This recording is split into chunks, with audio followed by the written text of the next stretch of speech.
يا عباد الله إني أوصي نفسي وإياكم بتقوى الله فاتقوا الله حيثما كنتم. Verily all praise is due to Allah subhanahu wa ta'ala. We praise Him, we seek His assistance, and we ask for His forgiveness, and we seek refuge in Allah subhanahu wa ta'ala from the evils that dwell within ourselves. And whomever it is that Allah subhanahu wa ta'ala guides, then none can misguide. And whomever it is that He misguides, then none can guide. All praise is due to Allah subhanahu wa ta'ala, who selects by His mercy whom He wills, and chooses from His creation what He wishes. There's no adjusting of His judgment. There's no turning away from His decree. He is the one who has made in the alteration of the days and the nights a lesson for the believers, and in the succession of the days a sign for the ones who reflect. Allah subhanahu wa ta'ala orders justice, good conduct and giving to relatives. He forbids poor conduct, immorality and oppression. He admonishes us so that we may be reminded. So if we remember Allah subhanahu wa ta'ala, then He will remember us. If we thank Him for His favors, then He will increase us in them. If we seek forgiveness from Him, then He will forgive us. And if we are conscious of Him, then He will provide us a way out of difficult matters. It's from the generosity and the blessings of Allah subhanahu wa ta'ala upon His servants that He has granted us hearts. And in these hearts, we are able to carry affection. And from this affection is the love of Allah subhanahu wa ta'ala Himself that is brought before Him if we as His servants nurture and fill our hearts with this love and the love of His Messenger sallallahu alaihi wasallam. And we do not separate between these two loves in word, in deed, and in thought.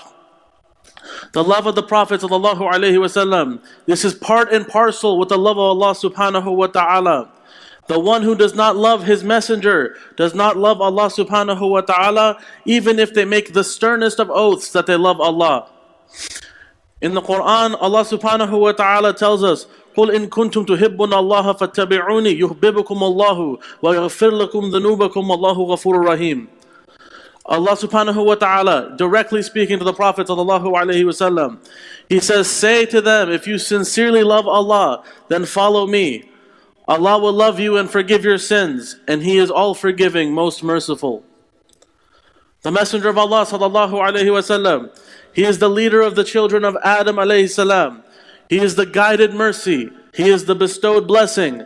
And whoever obeys Him has obeyed Allah subhanahu wa ta'ala. And whoever pledges allegiance to the Prophet is pledging allegiance to Allah subhanahu wa ta'ala. إِنَّ الَّذِينَ يُبَايِعُونَكَ إِنَّمَا يُبَايِعُونَ اللَّهِ يَدُ اللَّهِ فَوْقَ أَيْدِيهِمْ. Surely those who pledge allegiance to you, referring to the Prophet, are actually pledging allegiance to Allah, and Allah's hand is over them. And the Prophet's judgment is from the judgment of Allah subhanahu wa ta'ala. Allah subhanahu wa ta'ala tells him directly that by your Lord, there will never be true believers, the one who follow you, until they accept you as the judge in their disputes and find no resistance within themselves against your decision and submit wholeheartedly. And we find that the elevation of the ummah of Rasulullah sallallahu alaihi wasallam, its strength, its honor, and its eminence, they're all dependent on the extent of our love for Rasulullah sallallahu alaihi wasallam in word and in deed, outwardly and inwardly. Whomever from amongst us picks up a book and reads of the history of this ummah, it's full of victory, it's full of empowerment, it's full of elevation, and it's full of love for its leader sallallahu alaihi wasallam.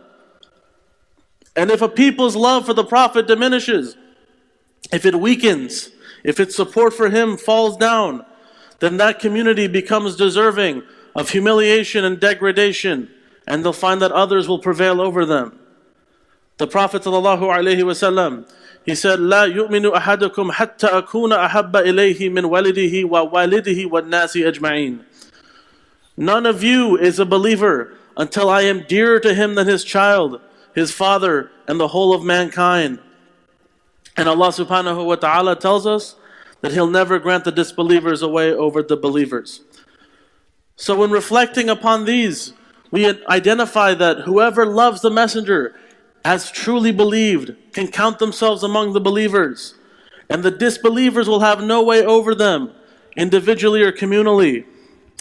And the Prophet ﷺ, he once held the hand of Sayyidina Umar radiallahu anhu. And Sayyidina Umar said to him, Ya Rasulullah, you're more beloved to me than anything except for myself.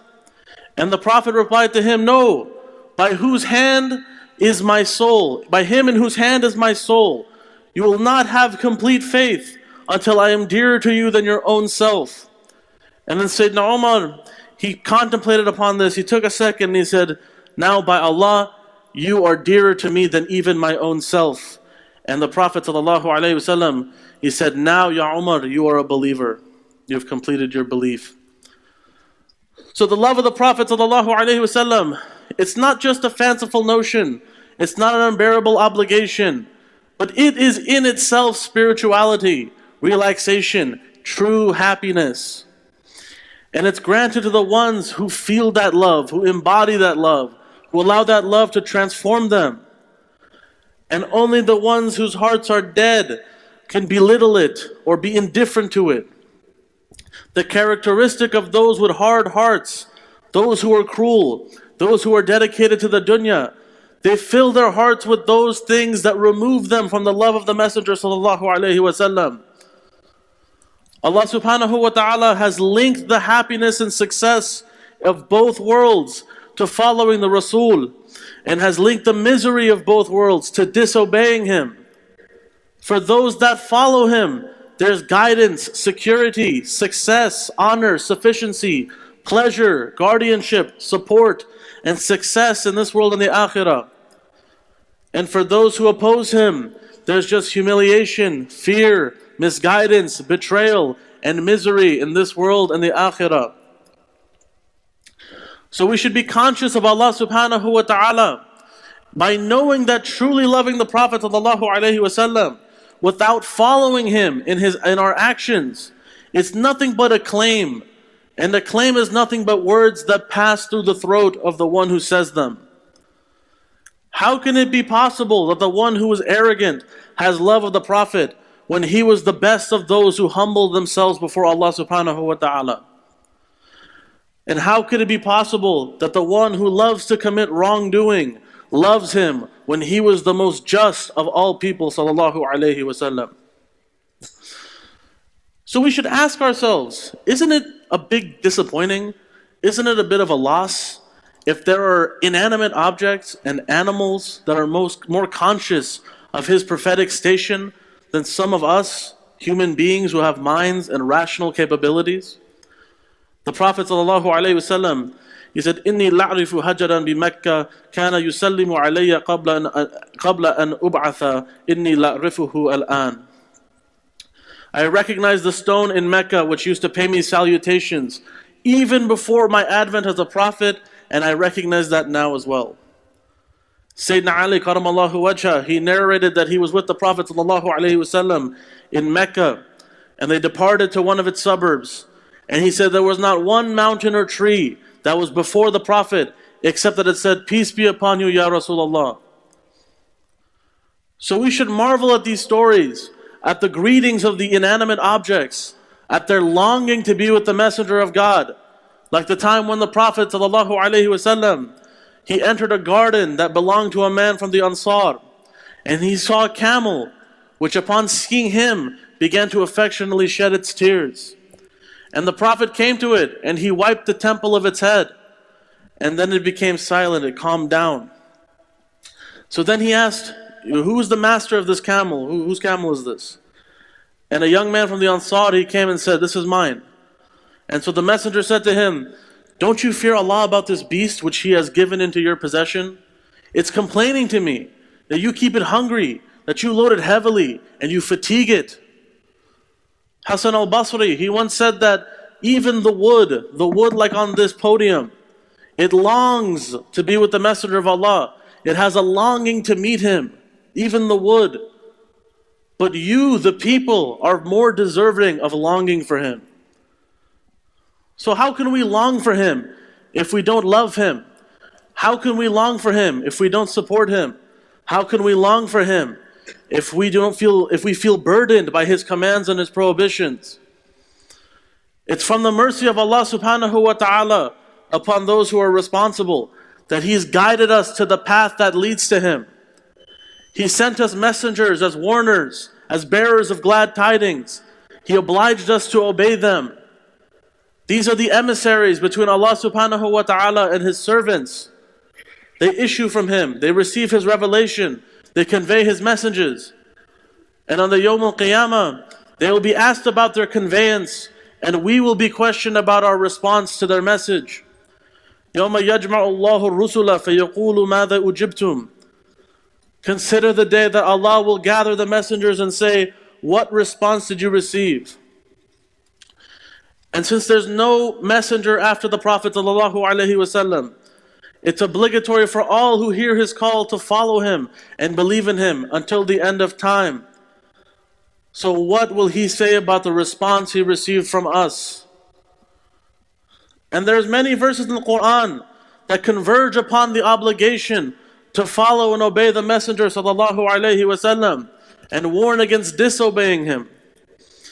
Because obeying him is obeying Allah subhanahu wa ta'ala. And from among these verses that state the obligation to obey the Messenger is a verse from Surah Al-Hashr where Allah subhanahu wa ta'ala tells us, وَمَا أَتَاكُمُ الرَّسُولُ فَخُذُهُ وَمَا نَهَاكُمْ عَنْهُ فَانْتَهُوا وَاتَّقُوا اللَّهَ إِنَّ اللَّهَ شَدِيدُ الْعِقَابِ. Whatever the Messenger gives you, take it. Whatever he forbids you from, leave it. And fear Allah, surely he is severe in punishment. And these verses, they bring glad tidings to the one who obeys the Messenger, who has hope for reward in the Akhirah. But then we find that right after that verse, there's a warning. We have glad tidings and then a warning. Allah subhanahu wa ta'ala tells us, right after that whoever obeys Allah and His Messenger will be admitted into gardens under which rivers flow to stay there forever. But that whoever disobeys Allah and His Messenger, exceeding their limits, they will be cast into the fire and suffer a humiliating punishment. Imam Ahmad, may Allah have mercy on him, he looked up the verses about obedience to the Prophet ﷺ in the Quran, and he said that he found it in 33 places. And he began to recite then from Surah An-Nur, where Allah subhanahu wa ta'ala tells us to let those who disobey the orders of the Prophet beware, because an affliction may befall them, or a painful torment may overtake them for their disobedience. And then the Prophet ﷺ, he had the foresight, he informed us about those who would come after him, about those who would refute his prophetic sunnah, who would limit themselves alone to the Quran with a clear faulty understanding. And this has manifested itself in our day and age through this Quranist movement, so to speak. But it's yet just another sign of the truthfulness of his prophethood, because he forewarned us of this movement. He told us to beware, because he was given the Quran and something like it. But he told us the time would come where somebody, a man who would be replete on his couch, would start speaking and say, just keep the Quran. What you find in it as permissible, treat it as permissible. What you find in it as prohibited, treat as prohibited. Ignore the sunnah. But the prophetic sunnah, the authentic sunnah, it is in and of itself a revelation from Allah subhanahu wa ta'ala. It is the best aid for understanding the book of Allah subhanahu wa ta'ala. And the Prophet sallallahu alaihi wasallam, he is the most knowledgeable from all of mankind about the words of Allah subhanahu wa ta'ala. He received these words. He gave these words to us. He preserved these words. And it's from his roles to explain the meanings of the Quran to us. Allah subhanahu wa ta'ala says, وَأَنزَلْنَا إِلَيْكَ الذِّكْرَ لِتُبَيِّنَ لِلنَّاسِ مَا نُزِّلَ إِلَيْهِمْ وَلَعَلَّهُمْ يَتَفَكَّرُونَ. We have sent down to you the reminder so that you may explain to people what has been revealed for them, and then perhaps they will reflect. Ibn Taymiyyah, rahimahullah, he said that the sunnah of Rasulullah sallallahu alayhi wasallam, it explains the Quran just as it explained the number of prayers and the recitation that goes with them. Just as he explained whether we recite out loud or quietly. Just as the sunnah explains the zakat and its requirements. Just as it explains the rites of hajj and the number of rounds of tawaf. And if a sunnah is authenticated, then it means that all of the Muslims agree that we are obliged to follow it. And so the matter becomes clear then. The love, the obedience, and the veneration of the Messenger of Allah sallallahu alaihi wasallam. These are not optional sentiments. They're not matters left to personal interpretation or emotional inclination. This is a divine obligation, inseparable from the reality of true faith. The love of the Messenger is a criterion that Allah subhanahu wa ta'ala uses to distinguish between those who are sincere and those who are insincere. The Prophet sallallahu alaihi wasallam, he's not just a historical figure or a moral example. He is both of those, but he's also the living embodiment of divine guidance, the standard of human perfection, and the final link in the chain of divine communication to humanity.